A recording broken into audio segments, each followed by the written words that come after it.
पुरुषोत्तम मास महात्म्य 10वां अध्याय। दुर्वासा का उल्लंघन कर ऋषि कन्या द्वारा शिव की आराधना। नारद जी बोले कि हे तपोनिधे, महातेजस्वी क्रोधी दुर्वासा ने विचार कर ऋषि कन्या को क्या हितकारी उपाय बतलाया, सो मुझसे कहो। सूत जी बोले कि हे ब्राह्मणों, नारद का प्रश्न सुनकर श्री नारायण बोले कि हे नारद सुनो, मेधावी ऋषि की पुत्री का दुख दूर करने के लिए कहता हूँ। कृपालु मुनि ने जो गुप्त उपाय कहा वह मैं तुमको कहता हूँ। दुर्वासा बोले कि हे सुंदरी सुन, गुप्त से भी गुप्त एक उपाय मैं तुझसे कहता हूँ जो किसी से कहने योग्य नहीं है, परंतु तुझसे विस्तार पूर्वक न कहकर संक्षेप में कहता हूँ। हे सुभगे, इस मास से जो तीसरा मास आएगा वह पुरुषोत्तम मास है। हे रमणी, उस मास में तीर्थ में स्नान कर लेने से मनुष्य भ्रूण हत्या के पाप से भी छूट जाता है। इसकी कार्तिक आदि 12 महीने तुलना नहीं कर सकते। सभी मास, पक्ष और जितने भी पर्व दिवस हैं वे सब पुरुषोत्तम मास की 16वीं कला के समान भी नहीं हैं। वेद में जितने भी साधन और जितने भी परम पद प्राप्ति के जो साधन कहे हैं वे भी उसकी 16वीं कला की बराबर नहीं हैं। 12,000 वर्षों तक गंगा स्नान करने से और सिंह की बृहस्पति में गोदावरी में एक बार स्नान करने से जो फल प्राप्त होता है, हे सुंदरी, वही फल कहीं भी एक बार पुरुषोत्तम मास में स्नान कर लेने से प्राप्त हो जाता है। श्री कृष्ण के प्रिय इस पुरुषोत्तम मास में स्नान, दान, जप आदि करने से सभी मनवांछित फल प्राप्त होते हैं। इसलिए तुम शीघ्र ही पुरुषोत्तम मास की आराधना शुरू कर दो। मैंने भी इसका सेवन किया है।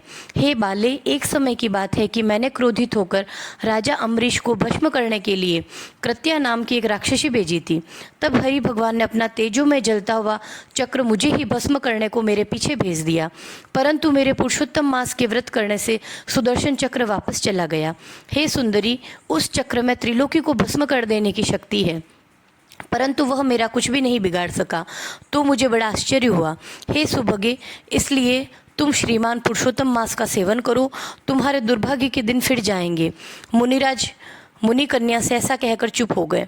तब श्री कृष्ण बोले कि हे युधिष्ठिर, दुर्वासा के वचन सुन होनहार के वश वह मूर्ख मुनि बाला मन में क्रोध कर मुनि श्रेष्ठ दुर्वासा से बोली कि हे ब्राह्मण, हे मुनिवर, आपका कथन मुझको अच्छा नहीं लगा। क्या माघ आदि निस्सार हो गए हैं? क्या कार्तिक मास का महत्व कम हो गया है? यह समझा कर बताइए। क्या वैशाख मास इच्छित फल नहीं देता? क्या सदाशिव से लेकर जितने भी देवता हैं वे आराधना करने से इच्छा फल नहीं देते? पृथ्वी पर सूर्य देवता जिनके प्रत्यक्ष दर्शन हैं तथा अंबिका देवी मनोरथ पूरा नहीं करती, व्यतिपाद आदि योग शिवादि देवताओं का उल्लंघन करके पुरुषोत्तम मास की प्रशंसा करते हुए क्या आपको लज्जा नहीं आती? यह मलिन मास तो सभी कर्मों में निंदित है। हे मुने, सूर्य संक्रांति रहित मलमास को आप श्रेष्ठ कैसे कह सकते हैं? मैं सभी दुखों से पार करने वाले श्री हरि को जानती हूँ। हे भूदेव, मैं रात दिन विचार कर यह देखती हूँ कि जानकी जीवन राम और पार्वती पति शंकर से बड़ा अन्य कोई देवता नहीं है जो मेरा दुख दूर कर सके। हे विपेंद्र, हे मुने, मैं इनको छोड़कर मलमास की क्यों पूजा आराधना करूं? ब्राह्मण पुत्री के मुख से यह सुनकर क्रोधी मुनि का शरीर क्रोध से जलने लगा, नेत्र लाल हो गए और दयाद्र होकर भी मित्र की पुत्री को श्राप नहीं दिया और सोचने लगे कि ये मूढ़ बुद्धिहीन अपना हित अनहित नहीं जानती।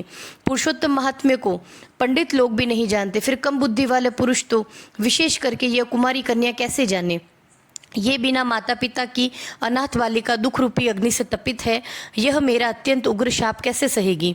यह सोचकर मन में दया आने के कारण क्रोध को दूर करते हुए मुनि शांत चित्त हो उस कन्या से बोले, अरे अबोध बालिका, मित्र की कन्या होने के कारण मैं तुझ पर कुपित नहीं हुआ। तुझे जो अच्छा लगे वही कर। हे बाले, मैं तुझे कुछ भविष्य की बता रहा हूँ, उसे सुन। तूने जो पुरुषोत्तम मास का निरादर किया है उसका फल तुझे अवश्य मिलेगा, चाहे इस जन्म में मिले या अगले जन्म में मिले। अब मैं नर नारायण के आश्रम बद्रीनाथ धाम को जाता हूँ। हे भीरू, तू अपने अल्हड़ स्वभाव के कारण अपना भला बुरा नहीं सोच रही है। मेरा यहाँ बहुत समय बीत गया है। शुभ अशुभ होनहार को कोई नहीं मिटा सकता। मैं जा रहा हूँ, तेरा कल्याण हो। श्री कृष्ण जी बोले कि ऐसा कहकर महाक्रोधी तपस्वी मुनि तुरंत चले गए। पुरुषोत्तम मास का अनादर करने के कारण वह कन्या उसी क्षण कांतिहीन हो गई। उसने विचार किया कि मैं तत्काल फलदाता पार्वती प्रति देवेश शिव शंकर की तपस्या द्वारा आराधना करूंगी।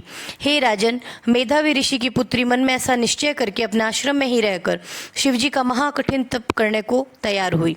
सूत जी बोले कि वह बाला मुनि के प्रबल वचन त्याग कर समस्त फल के देने वाले लक्ष्मी नारायण की उपासना को छोड़कर तथा सावित्री पति ब्रह्मा को छोड़कर केवल शंकर जी का पूजन करने लगी। बोलिए पुरुषोत्तम भगवान की जय।